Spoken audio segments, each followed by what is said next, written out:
एक तरफ अनन्या तो दूसरी ओर शीना। दोनों में से शिखर आखिर किसी एक को चुने तो कैसे? दिल किसी और का नाम ले रहा था तो दिमाग किसी और का। शिखर ये फैसला लेकर दोनों में से किसी को खोना नहीं चाहता था। इस दुविधा में फंसा शिखर अपने आप को बेबस महसूस कर रहा था। अनन्या और शीना दोनों की आंखें शिखर पर ही टिकी हुई थी। दोनों शिखर के फैसले का इंतजार कर रही थी। दोनों के मन में यही था कि शिखर उनका ही पक्ष लेने वाला है। ये बात तो शिखर को भी पता है, मगर लेना तो किसी एक का ही पक्ष था। अपनी चुप्पी तोड़ते हुए आखिरकार शिखर बोला, अगर मुझे किसी एक का ही पक्ष लेना है तो मैं शीना की तरफ हूँ। शिखर की ये बात सुनकर अनन्या मानो एकदम चुप हो गई और शीना के चेहरे पर एक छोटी सी मुस्कान आ गई। शिखर अपनी बात जारी रखते हुए बोला, अनन्या ने जो किया वो गलत था। अगर अनन्या की जगह शीना होती फिर भी मेरा फैसला यही होता। अनन्या मन ही मन सोचती है, कल की आई इस लड़की के लिए शिखर ने मेरा पक्ष नहीं लिया। शिखर अनन्या को बोलता है, मुझे पता है तुम जो भी कर रही थी मेरी भलाई का सोच कर ही कर रही थी, मगर तुम्हें शीना के साथ ऐसा व्यवहार नहीं करना चाहिए था। अभी भी देर नहीं हुई है, तुम्हें बस शीना से माफी मांगनी है। अनन्या ने आवाज उठाते हुए बोला, मैं नहीं मांगने वाली माफी, वो भी इससे। तुम क्यों नहीं समझ रहे शिखर? ये बात सुनकर शीना को गुस्सा तो आता है, मगर इससे पहले वो कुछ बोल पाती उसका हाथ पकड़ शिखर उसे रोक लेता है और अनन्या को बोलता है, अगर आज तुमने माफी नहीं मांगी तो मेरी नजरों से तुम हमेशा के लिए गिर जाओगी। अनन्या जैसे ही ये बात सुनती है उसे मानो एक झटका लगा और उसके मन में सबसे पहले यही ख्याल आता है, कहीं मुझे अपने होटल से हाथ ना धोना पड़े इस वजह से। नहीं, मैं होटल को अपने हाथों से नहीं जाने दे सकती इस छोटी सी बात की वजह से। और आखिरकार अनन्या ना चाहते हुए भी अपना सर झुकाए शीना से माफी मांगती है।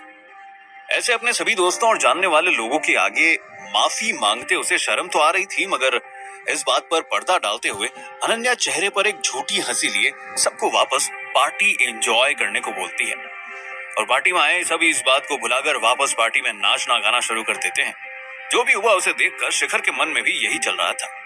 अनन्या ने जानबूझकर कुछ नहीं किया, जो भी हुआ उससे अनजाने में ही हुआ था। दूसरी ओर अनन्या मन ही मन एक दिन शिखर और शीना दोनों से अपनी इस बेइज्जती का बदला लेने का वादा करती है। थोड़ी देर पहले जो भी हुआ उसे अपने मन में बार बार दौड़ाते हुए अनन्या पार्टी के कोने में बैठ जाती है। तभी उसके पीछे से आवाज आती है, अगर मैं उस लड़की की जगह होता तो तुम्हारा पक्ष ही लिया होता, मगर अफसोस अब हम साथ नहीं। अनन्या मुड़कर देखती है, कबीर उसकी ओर आते हुए ये बातें बोल रहा होता है। अनन्या का इस वक्त कबीर से बात करने में बिल्कुल भी मन नहीं था और उसे यहाँ से भेजने को वो बोलती है, मुझे ना तो तब तुम में कोई दिलचस्पी थी ना ही अब है, प्लीज। कबीर भी आगे बढ़ अनन्या का हाथ पकड़ते हुए बोलता है, दिलचस्पी तो मुझे भी तुम्हें नहीं है, जो भी है बस तुम्हारे साथ सुहागरात मनाने में है। अभी देर नहीं हुई है, अगर चलना चाहो तो बताओ। ये बात सुनकर अनन्या अपना हाथ कबीर के हाथों से छुड़ाते हुए उसे धक्का देती है। कबीर गिरते गिरते अपने आप को संभालता है। देखते ही देखते फिर आसपास लोग जमा हो जाते हैं, जिन्हें देख कबीर अपनी बेइज्जती महसूस करता हुआ अनन्या पर सबके सामने चिल्लाना शुरू कर देता है, ये जो तेरी अकड़ है ना, बस एक पल में निकाल सकता हूँ। शिखर भी भागता हुआ आता है और पूछता है, क्या हो गया? कबीर अनन्या को सुनाना जारी रखता है, अरे खुशकिस्मत था मैं जो तुम मुझे छोड़कर चली गई, वरना मुझे अपनी पूरी जिंदगी एक घमंडी और रूड लड़की के साथ गुजारनी पड़ती। तब लगा किसी और से प्यार करती है इसलिए मुझे छोड़कर जा रही है, मगर तू तो आज भी सिंगल है और जिंदगी भर सिंगल ही रहेगी, वरना कौन सा आदमी होगा जो ऐसी किसी लड़की के साथ रहना चाहेगा। अनन्या का सर शर्म से और झुक जाता है। शिखर कबीर को शांत कराने की कोशिश तो करता है, शांत होने को बिल्कुल राजी नहीं और बोलता है, मुझे छोड़कर जाने के बाद आज तक तुम वैसी ही हो, तुम तब भी अकेली थी और अब भी अकेली हो। ये बात अनन्या के दिल पर लगती है और अनन्या को ऐसे देखकर शिखर चिल्लाते हुए बोलता है, बस करो, अनन्या खुशकिस्मत है जो तुम्हारे साथ नहीं है और तुम बड़े बदतमीज हो। इतना भी नहीं पता कि महिलाओं से बात कैसे करते हैं। और रही बात अकेले होने की, तो ना तो अनन्या अकेले है और ना ही कभी अकेली रहेगी। मैं हूं उसके साथ और हमेशा रहूंगा। शिखर के मुंह से ये सुनकर अनन्या को अच्छा लगता है। एक पल के लिए सब भुलाकर अनन्या बस प्यार भरी नजर से शिखर की ओर देखे जा रही थी। आज तक किसी ने उसके लिए आवाज नहीं उठाई थी। आज पहली बार शिखर को उसके लिए आवाज उठाता देखकर वो भावुक हो जाती है। शिखर अनन्या का हाथ पकड़कर उसे वहां से ले जाता है। थोड़ी देर बाद जब सब पार्टी से निकल रहे होते हैं, शिखर शीना को घर छोड़ने के लिए उसके साथ निकल जाता है। ये देख अनन्या मानो जलन की आग में जल ही रही थी कि तभी उसका फोन बजने लगता है। फोन उठाते हुए अनन्या बोलती है, हाँ पापा। दूसरी ओर से आवाज आती है, होटल का काम कहाँ तक पहुंचा? मेरे लिए मुसीबतें बढ़ती जा रही हैं। उम्मीद है बस कुछ ही दिनों में होटल तुम्हारे नाम होने ही वाला होगा। अनन्या टूटती हुई आवाज में बोलती है, वो दरअसल कुछ दिन और लग जाएंगे। मैं पूरी कोशिश कर रही हूँ मगर। अनन्या की बात बीच में ही काटते हुए पिता बोले, तुम्हें पता है ना, अगर वो होटल वापस हमारे नाम नहीं हुआ तो हमारा क्या होगा? एक छोटा सा काम तुमसे नहीं हो रहा। मुझे तुमसे ये उम्मीद नहीं थी। इससे पहले अनन्या कुछ बोल पाए फोन कट जाता है और अनन्या का दिल बेचैनी से धड़कने लगा था। वो यही सोच रही थी कि मुझे कैसे भी करके शिखर के और करीब आना होगा। तभी अनन्या के फोन पर कबीर का एक संदेश आता है, जिसे देखकर उसके मन में एक ख्याल पनपता है, शिखर को पास लाने में कबीर ही मेरी मदद करने वाला है। और अनन्या अपने फोन से कबीर को फोन लगाती है।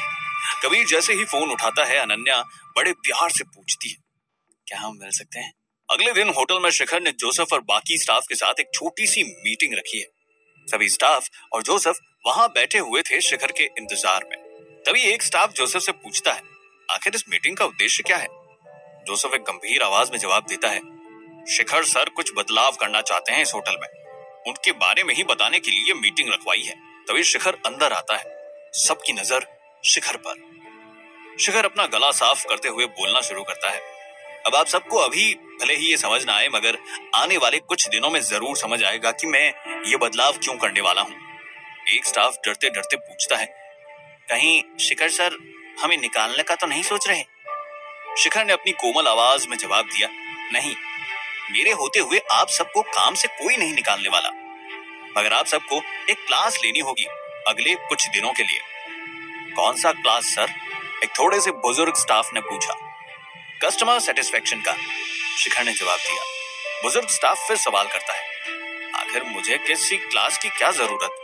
आज तक तो बिना किसी क्लास के ही यहाँ काम करते आए हैं हम, और आज तक कभी किसी को शिकायत का कोई मौका नहीं दिया।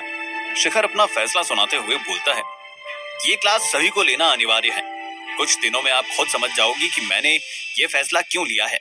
और फिर जोसेफ को आदेश देते हुए कहता है, आज से ये प्रचार करना शुरू कर दो कि हमारे होटल में रहने वालों को डीजे शीना के क्लब में फ्री एंट्री। और मैंने देखा है हमारे होटल में कपल्स काफी कम तादाद में आते हैं बाकी होटल्स के मुकाबले, तो आज से कपल्स के लिए 50% छूट का ऑफर शुरू करो। जोसेफ भी हैरान होते हुए पूछता है, मगर इन सब की क्या जरूरत है? शिखर एक आत्मविश्वास भरी आवाज में बोलता है, मुझ पे भरोसा रखो, सारी बात तुम्हें जल्द ही समझ आ जाएगी। 3 दिन बीत जाते हैं और आज फिर शिखर ने एक मीटिंग रखवाई है पूरे होटल स्टाफ के साथ। इस बार मीटिंग के लिए कमरे में सबसे पहले शिखर ही पहुंचता है और अपनी कुर्सी पर जाकर बैठ जाता है बाकियों के आने का इंतजार करते हुए। शिखर को पता था कि उसके पास जो खबर है उसे सुनकर सब क्या प्रतिक्रिया देने वाले हैं, इसलिए अपने मन में बार बार उसी बात को दोहरा रहा था जो उसे मीटिंग में सबके सामने बोलना था। एक एक कर सभी स्टाफ आना शुरू हो जाते हैं। सब शिखर को वहां बैठा देखकर हैरान होते हैं और कुछ ही पल में मीटिंग शुरू हो जाती है। शिखर उठकर सबके सामने जा खड़ा होता है और बोलना शुरू करता है, मैं आखिरकार आपसे ये बात साझा करने को तैयार हूं कि मैं इतने दिनों से किस बात की तैयारी कर रहा था और आप सभी से करवा रहा था। सभी बिना पलक झपकाए शिखर की ओर देख रहे हैं। शिखर अपने चेहरे पर एक मुस्कान लाते हुए बोलता है, मैंने इस होटल को 4 स्टार होटल से बदलकर 5 स्टार होटल बनाने का फैसला किया है। आप सभी को ये बात जानकर खुशी होगी कि कल जो गेस्ट यहाँ रुकने आए थे वो एक प्रचलित आलोचक थे, जिन्होंने हमारे होटल को अतिथि सत्कार के मामले में 5 में से 5 स्टार दिए हैं। मैंने भी काफी खर्चा करके होटल के पुराने सामान को नए से बदलवाने का इंतजाम कर लिया है और थोड़े बहुत नए स्टाफ की नियुक्ति भी चालू करने वाला हूँ। जब एक स्टाफ ये सुन के बोलता है, पास ही में एक होटल जब 4 स्टार से 5 स्टार बना, उसने अपने सारे पुराने कर्मचारी को निकाल नए अच्छे अंग्रेजी बोलने वालों से बदल दिया था, क्या हमारे साथ भी ऐसा ही होने वाला है? ये बात सुन सभी स्टाफ आपस में फुसफुसाने लगे और अपनी भावुक आंखों से शिखर की ओर देखते हुए उसके जवाब का इंतजार कर रहे होते हैं। मैंने आप सभी को इसीलिए कस्टमर सेटिस्फेक्शन की क्लास में लगवाया था ताकि आप में से किसी को भी मुझे काम से ना निकालना पड़े। यहाँ तक कि अब होटल के 5 स्टार बनने के बाद आप सबका पगार भी बढ़ने वाला है। ये बात सुनकर स्टाफ के लोगों के बीच खुशी की लहर दौड़ पड़ती है। सब शिखर के नाम के नारे लगाने लगते हैं। तभी उस बुजुर्ग स्टाफ ने भी आंखों में आंसू लिए बोला, क्लास लेने के बाद से टिप में हमें वैसे भी ज्यादा पैसे मिलने लगे हैं, ऊपर से हमारा पगार भी बढ़ाया जाएगा। अगर ये सच है तो मैंने आप जैसा मालिक आज तक अपने पूरे जीवन में नहीं देखा। शिखर भी आगे बढ़ते हुए उस बुजुर्ग स्टाफ को गले से लगा लेता है। शिखर का ये रूप देखकर सभी का दिल पिघल जाता है। तभी वहां कमरे के बाहर बबीता आकर शिखर को इशारा करती है कि पढ़ने का समय हो गया है। देर रात अपने कमरे में बैठा शिखर एक एक करके उस किताब के पन्ने उल्टा जा रहा था जो बबीता ने उसे आज खत्म करने को दिया था। आज बबीता होटल के कमरे में नहीं थी निगरानी रखने के लिए, और रवि भी सो चुका था। चारों ओर शांति के बीच बैठा शिखर अपनी किताब खत्म करने ही वाला था। शिखर के लिए पूरे दिन का सबसे सुकून भरा पल यही होता था, कमरे में शांति से बैठ पढ़ाई करना। तभी शिखर का फोन बजने लगता है। इस फोन पर अनन्या का नाम होता है। इतनी रात को अनन्या क्यों फोन कर रही है? यही सोचते हुए शिखर अपना फोन उठाता है। जैसे ही शिखर फोन उठाता है, दूसरी ओर से आ रही आवाज सुनता है। वो अपनी कुर्सी से उठ खड़ा होता है। फोन की दूसरी ओर से अनन्या के रोने की आवाज आ रही थी। शिखर एक घबराहट भरी आवाज में पूछता है, क्या हो गया अनन्या? सब ठीक तो है ना? अनन्या एक सहमी हुई आवाज में जवाब देती है, मुझे बचा लो शिखर, मैं तुम्हें अपना पता भेज रही हूँ, प्लीज जल्दी से आ जाओ यहाँ, बचा लो मुझे शिखर, बचा लो। इससे पहले शिखर कुछ पूछ पाता अनन्या ने फोन काट दिया था। शिखर ने बार बार फोन लगाने की कोशिश तो की, मगर अनन्या ने एक बार भी फोन नहीं उठाया। तभी शिखर के फोन में एक संदेश आता है जिसमें अनन्या का पता लिखा था। न जाने किस मुसीबत में होगी अनन्या। ये सब बातें सोच कर ही शिखर की रूह कांपी जा रही है। शिखर भागता हुआ निकलता है अपने कमरे से बाहर और अनन्या के भेजे पते की ओर बढ़ जाता है। कुछ नहीं होने दूंगा मैं अपनी अनन्या को, यही सोचते हुए शिखर अनन्या के भेजे पते की ओर बढ़ जाता है। क्या शिखर अनन्या को समय रहते बचा पाएगा?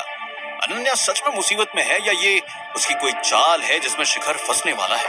आगे जानने के लिए सुनते रहिए मिलियनेयर डिलीवरी बॉय।